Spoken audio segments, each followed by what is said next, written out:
군대 도중 발생한 뇌전증을 경험했던 환도의 얘기를 들려드리겠습니다. 2012년 군대에 입대하고 뇌전증이 발병하게 되었습니다. 이 뇌전증으로 인해 겪었던 사회적 편견, 차별 이런 것들에 대해서 말씀드리려고 합니다. 일단 이야기의 진행함에 있어 먼저 뇌전증에 대해서 간단하게 설명드리겠습니다. 간질이란 병명이 뇌전증으로 변경되는 것은 2012년 6월경이었습니다. 간질이란 명칭의 사회적 낙인, 그다음에 제약, 편견 이러한 것들 때문에 병명을 변경하게 되었습니다. 간질 환자들은 일반인들에 비해 실업률이 10배 이상 높습니다. 그리고 간질로 인해 상해가 있을 경우 더더욱 실업률이 높아지게 됩니다. 이러한 사회적 낙인과 제약으로 인해 어린 혹은 젊은 환우들은 꿈조차 꾸지 못하는 환경에 처해 있습니다. 저는 그러한 제약과 낙인을 너무 많이 받았었고 이러한 사회적 편견 그리고 차별 이런 것들에 대해서 이야기 드리고자 합니다. 저는 2012년 8월 102호로 입대하게 되었습니다. 자대는 11사단으로 가게 되었습니다. 군대에서 처음으로 발작이 일어났을 때 근처에 있는 홍청병원에 가게 되었습니다. 하지만 병명조차 밝히지 못했고 개인 휴가를 써서 또 자비를 써서 큰 대학병원에 가서 MRI, CT 등등을 찍으면서 뇌전증이라는 병명을 진단받게 되었습니다. 그 진단서를 통해 국군수도병원, 부산병원 이렇게 두 병원을 전전하면서 상병 말에 군대에 전역하게 되었습니다. 이러한 뇌전증 투병으로 경제 사정이 너무 안 좋아졌습니다. 뇌전증이란 병이 조금 특이하다 보니 서울에 있는 대학병원에 가게 되었습니다. 그 서울병원에 갈 때마다 3달치 약을 타는데 약값이 한 50만 원에서 70만 원? 그 정도 약값이 들었고 이런 약값이 들었던 이유는 비급여 항목이 너무 많았기 때문에 그 정도 약값이 나왔습니다. 하지만 이것뿐만이 아니라 부산에서 서울에 왕복을 해야 됐기 때문에 차비, 그 다음에 숙박비 등등이 너무 많이 들어서 병원비 때문에 경제 사정이 많이 어려워졌어요. 이렇게 경제 상황이 어려워지다 보니까 뇌전증을 가지고서 알바를 시작했습니다. 저 때문에 경제적 상황이 더 악화되는 것 같아서 노가다도 해보고 LPG, 주유소, 그다음에 서빙, 백화점, 아울렛, 고깃집 알바, 그다음에 신문 배달 정말 다양하게 많이 했었습니다. 하루에 알바 2개 할 때도 있었고 3개 할 때도 있었고 하지만 이러한 알바들은 길게 이어가지 못했습니다. 이게 발작이 일어나게 되면 알바에서 잘리는 게 다반사였고 이러한 발작 때문에 길어야 한 달, 보통 2주에서 한 달 정도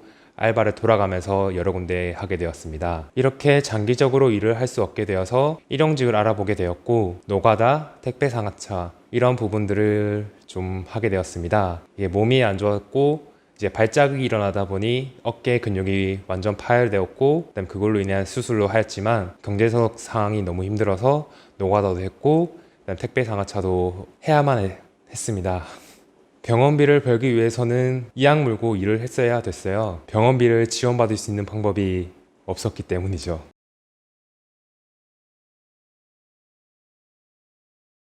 이렇게 뇌전증을 겪으면서 사회적 편견과 차별이 너무 많았어요. 환자라고 집에만 있으라는 법이 없기 때문에 저도 가끔 친구들을 만나고 싶어서 이제 번화가에 나가기도 하고 그다음에 친구들이 술자리 있다고 하면 술을 먹진 않지만 그 자리에 참석하기도 하였습니다. 근데 그럴 때마다 한 번씩 발작이 일어나면 사람들의 시선이 너무 무서웠어요. 발작이 일어날 때 제 몸은 제어가 안 되고 발작이 막 일어나지만 제 정신은 깨어 있었습니다. 거품 물고 발작 막 이렇게 해대고 하지만 정신은 너무 뚜렷해 있었기 때문에 주변에서 했던 얘기들이 다 들렸어요. 병비, 전염병 아프면 집에 있지 밖에 왜 나와 삐리리 등등의 다양한 욕설이 들리는 것은 물론이며 안타깝게 바라보는 시선은 제가 들리는 것만 들렸기 때문에 보지 못했어요.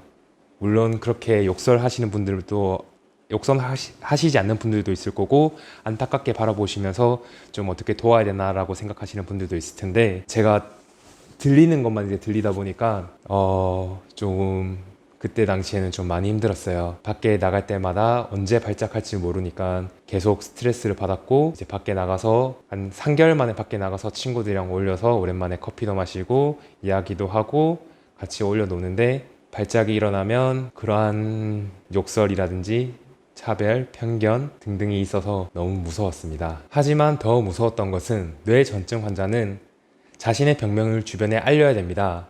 왜냐? 발작이 일어났을 때 어떻게 대처해야 될지 주변 사람들은 아무도 모르기 때문에 내가 어떤 병명을 가지고 있고 어떠한 사항이 있고 그런 것들을 항상 알려야 됐어요.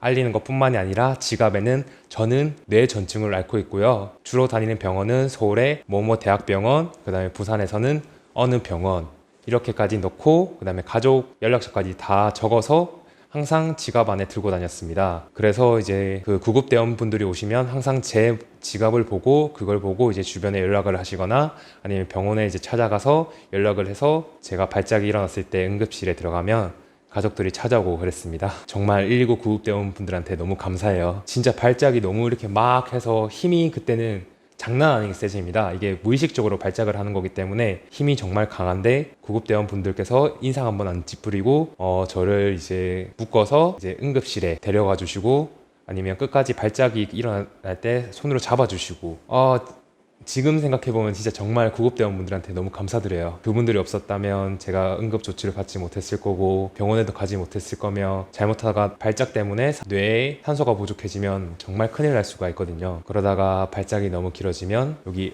오른쪽 어깨 근육이 다 파열되었는데 이런 것처럼 뭐 어느 근육에 파열될지 잘 모르기 때문에 정말 위험한 상황인데 119 구급대원분들께서 친절히 병원에 데려가 주셔서 너무 감사합니다. 그분들한테는 감사하다는 얘기밖에 할 길이 없네요. 그런데 제가 발작이 일어났을 때 주변에서 들려오던 욕설, 비방 솔직히 지금도 잊지 못해요. 저는 사람이 무서워요. 언제 저를 욕할지도 모르고 언제 할지도 모르고 하지만 유튜브를 시작하게 된 이유는 저처럼 이런 분들이 많을 거기 때문에 뭔가 어떻게 희망이라도 주고 싶어서 유튜브를 시작하게 되었습니다.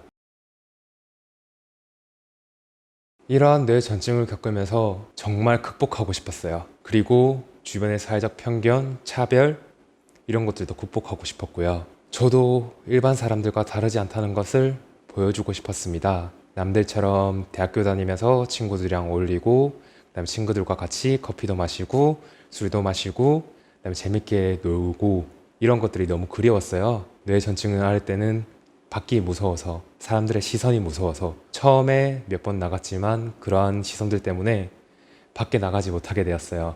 이렇게 뇌전증을 앓다 보니 꿈도 희망도 없었습니다. 그래서 꿈과 희망, 목표 이게 없는 게 너무 슬퍼서 이제 매일 밤 고민을 했어요. 내가 하고 싶은 게 뭐지? 내가 이루고 싶은 게 무엇이지? 내가 꼭 하고 싶은 게 뭐지? 꿈을 찾고 싶었어요. 그래서 꿈과 목표를 고민하던 중 드디어 생겼습니다. 나와 비슷한 어린 환우들에게 뭔가 희망을 주고 싶었고 외적인 아픔들을 이해해 주시는 분들이 많지만 여기 내적인 마음을 이해해 주시는 분들은 잘 없어요.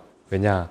외적인 부분이 너무 크기 때문에. 그리고 이 병을 앓는 분들은 어떤지 모르겠지만 저는 그랬어요. 외적인 것만 해도 주변 사람들이 걱정을 많이 하는데 이 내적인 것까지 얘기하기가 너무 힘들었어요. 뭐 주변 사람들이 욕했던 거, 그 다음에 사람들의 바라보는 시선 이런 것들에 대해서 얘기하기가 너무 힘들었고 뭐 대인기피증도 오기도 했는데 이런 것들에 대해서 얘기를 하지 못했고 누구 하나 공감해 주시는 분들도 당연히 없겠죠. 제가 얘기를 안 했기 때문에. 그래서 고민하던 도중에 저처럼 이렇게 고민하시는 분들에게 희망 또는 공감을 해주고 싶다. 그렇게 꿈이 생겼습니다. 목표는 일단 첫 번째로 성공하는 것이었습니다. 성공을 해서 저와 비슷한 분들에게 희망을 주고 싶었습니다. 간질 환자든 실업률이 너무 높을 뿐더러 이제 자기가 하고 싶은 꿈도 없고 그냥 꿈과 희망 없이 살아야 되기 때문에 제가 성공을 해서 그분들에게 희망을 주고 싶었어요. 간질이란 병을 알아도 이렇게 가능하다. 그렇게 희망을 주고 싶었습니다. 그리고 꿈은 저와 비슷한 분들의 심적인 아픔, 그 다음에 공감을 받지 못하는 부분에 대해서 공감을 하고 아픔을 이해해 줄 수 있는 사람이 되고 싶었고 그거를 해결할 수 있는 프로젝트를 진행하고 싶었습니다. 이렇게 제 목표와 꿈이 생기고 난 이후에 한 문장을 보게 되었는데요. Impossible에 점 하나 찍으면 I'm possible 된다. 불가능에 노력을 더하면 나는 가능하다가 된다는 말을 저는 그게 너무 와닿았어요.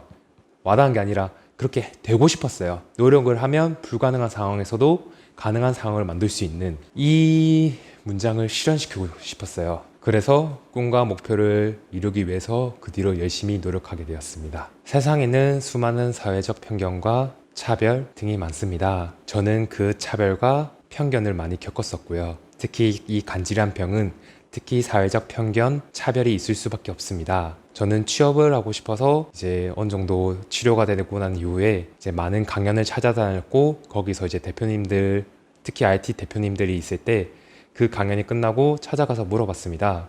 제가 이러이러한 병을 앓고 있는데 IT 쪽으로 취업이 가능할까요? 다들 고개를 설레설레 저으면서 다른 것을 알아보는 게 좋을 것 같다.